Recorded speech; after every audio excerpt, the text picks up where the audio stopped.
रामायण तो आप बचपन से सुनते और देखते आए हैं, जिसमें अंत में यह दिखाया जाता है कि भगवान श्री राम ने रावण का वध कर दिया था। किंतु अगर हम आपसे कहें कि रावण मरा नहीं बल्कि आज भी जिंदा है, अब आप सोच रहे होंगे कि आखिर यह कैसे हो सकता है। जी हाँ दोस्तों, आज के इस वीडियो में हम इन सवालों के जवाब जानने की कोशिश करेंगे। क्या रावण आज भी जिंदा है? आखिर कैसे मिले श्रीलंका में रावण के जिंदा होने के प्रमाण? क्या सचमुच वैज्ञानिकों ने खोज निकाला रावण का शव?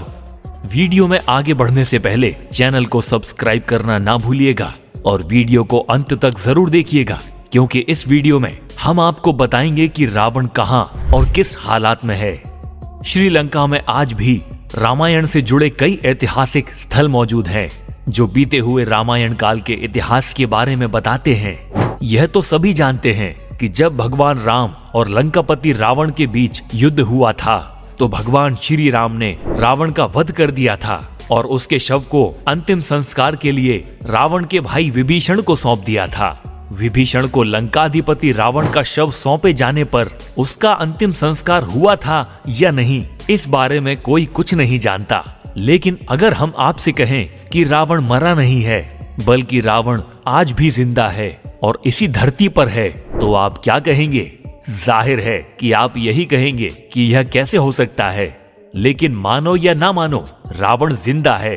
तो आइए जानते हैं और शुरू करते हैं यह खास इन्वेस्टिगेशन।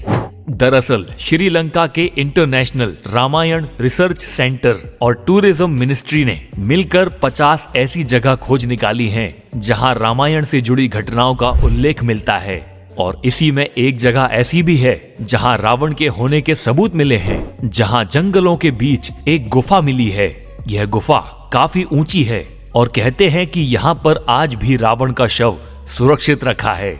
शोध में यह भी पता चला है कि रावण इसी गुफा में आकर पूजा पाठ और भगवान शिव की तपस्या करता था।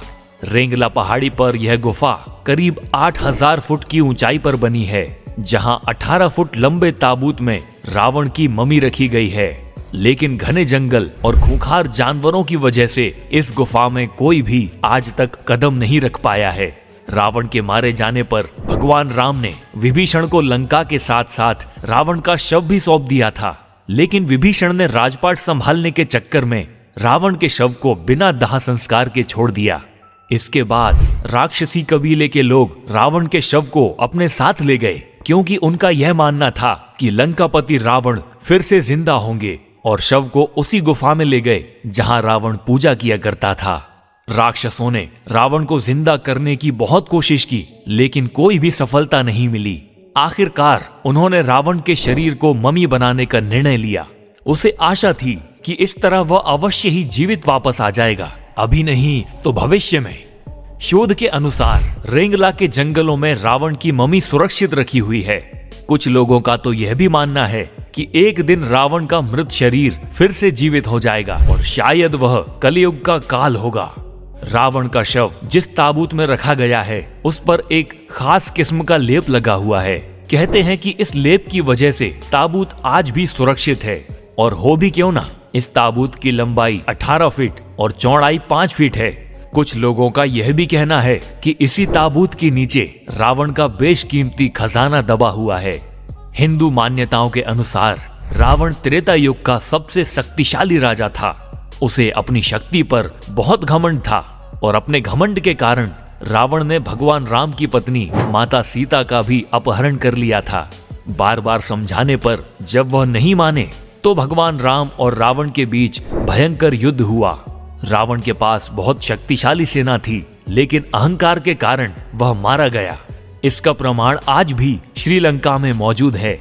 रावण ने जिस जगह पर माता सीता का हरण कर उन्हें रखा था, उसके पास एक झरना है, जहां की चट्टानों पर अभी भी हनुमान जी के पैरों के निशान मिलते हैं। आपने कई सारी वीडियोस में भी देखा होगा। श्रीलंका में एक ऐसी गुफा है जिसका नाम है रावणास केव। इसे रावण एला के नाम से भी जानते हैं, क्योंकि यह गुफा श्रीलंका के एला में स्थित है, जहां रावण ने कुछ साल बिताए थे। यह जगह समुद्र तल से करीब 4490 फीट की ऊंचाई पर है और यहां पहुंचने में एक दिन का समय लगता है। गुफा तक पहुंचने का रास्ता बहुत कठिन है। यहाँ की सीढ़ियाँ अब काफी टूट फूट चुकी हैं। रावण ने माता सीता को वैसे अशोक वाटिका में रखा था, वह भी यहाँ से काफी नजदीक है। रावण की गुफा के पास ही एक झरना है जिसे रावण फॉल के नाम से जाना जाता है। श्रीलंका में रावलागोडा नाम की जगह भी है जहां कई गुफाएं और सुरंगें यह कहती हैं कि यह सुरंग रावण की गुफा को अंदर ही अंदर जोड़ती है। लोगों का मानना है कि कई सुरंगें तो साउथ अफ्रीका तक जाती हैं, जिनमें रावण ने अपना बेशकीमती खजाना छुपाया हुआ था। और कुछ कहते हैं कि ये गुफाएं सीधा हॉन्डुरस भी जाती हैं, जहां पर पाताल के राजा अहिरावण का वास था। रावण का जिंदा होना आज भी शोध का विषय बना हुआ है।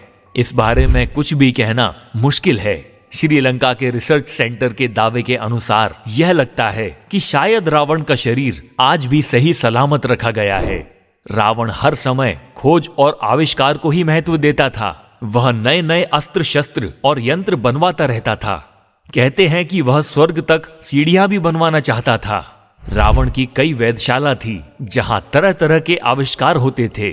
खुद रावण ने उस वेधशाला में दिव्य रथ का निर्माण किया था। कहा जाता है कि रावण की पहली पत्नी मंदोदरी ने ही शतरंज का आविष्कार किया था। वहीं रावण बहुत बड़ा तपस्वी भी था। वह अपनी इच्छाओं की पूर्ति के लिए तप किया करता था। उसने तप के बल से ही ब्रह्मा से वरदान मांगा था और तप के बल पर सभी ग्रहों के देवों को बंधक बना लिया था। हनुमान जी ने ही शनिदेव को रावण के बंधन से मुक्त कराया था। रामायण के अनुसार रावण को महिलाओं से बहुत रस था। रावण की पहली पत्नी मंदोदरी, जो कि राक्षस राज मयासुर की पुत्री थी, दूसरी का नाम धन्य मालिनी था और तीसरी का नाम अज्ञात है। ऐसा भी कहा जाता है कि रावण ने उसकी हत्या कर दी थी। रामायण के अनुसार विश्व विजय करने के लिए जब रावण स्वर्गलोक पहुंचा, जहां उसे रंभा नाम की अप्सरा दिखाई दी, उसने कामातुर होकर रंभा को पकड़ लिया। तब अप्सरा रंभा ने कहा कि आप मुझे इस तरह से स्पर्श ना करें, मैं आपके बड़े भाई कुबेर के बेटे नल कुबेर के लिए आरक्षित हूँ। लेकिन रावण ने उसकी बात नहीं मानी और रंभा से दुराचार किया। यह बात नल कुबेर को पता चली तो उसने रावण को श्राप दिया कि आज के बाद रावण बिना किसी स्त्री की इच्छा के उसको स्पर्श नहीं कर पाएगा और यदि करेगा तो उसका मस्तिष्क 100 टुकड़ों में बंट जाएगा। यही असली वजह थी कि रावण कभी भी माँ सीता को स्पर्श नहीं कर पाया। यहाँ तक कि जब रावण माँ सीता का अपहरण कर श्रीलंका लेकर आया तो रावण की पत्नी मंदोदरी ने बार बार रावण को चेतावनी दी थी कि सीता जी को राम को लौटा दें, अन्यथा हमारे कुल का विनाश होगा, इसके जिम्मेदार सिर्फ आप होंगे। लेकिन रावण अपनी ताकत का घमंड दिखाकर मंदोदरी को फटकार लगाता था। इसी के फलस्वरूप घमासान युद्ध हुआ और रावण की मृत्यु हुई। कुछ लोगों का कहना है कि रावण कलयुग में फिर से कली पुरुष द्वारा जिंदा कर दिया जाएगा और उस समय भगवान विष्णु के 10वें अवतार कल्कि को कली पुरुष के साथ साथ रावण का भी सामना करना पड़ सकता है। आपके इस बारे में क्या विचार हैं? आप इस बारे में क्या सोचते हैं? कमेंट बॉक्स में हमें जरूर बताइए। वीडियो अगर आपको अच्छी लगी हो तो वीडियो को लाइक कीजिए, हमारे चैनल को सब्सक्राइब कीजिए और साथ ही कमेंट बॉक्स में अपने विचार जरूर लिखिएगा। आज के वीडियो में सिर्फ इतना ही। जय हिंद।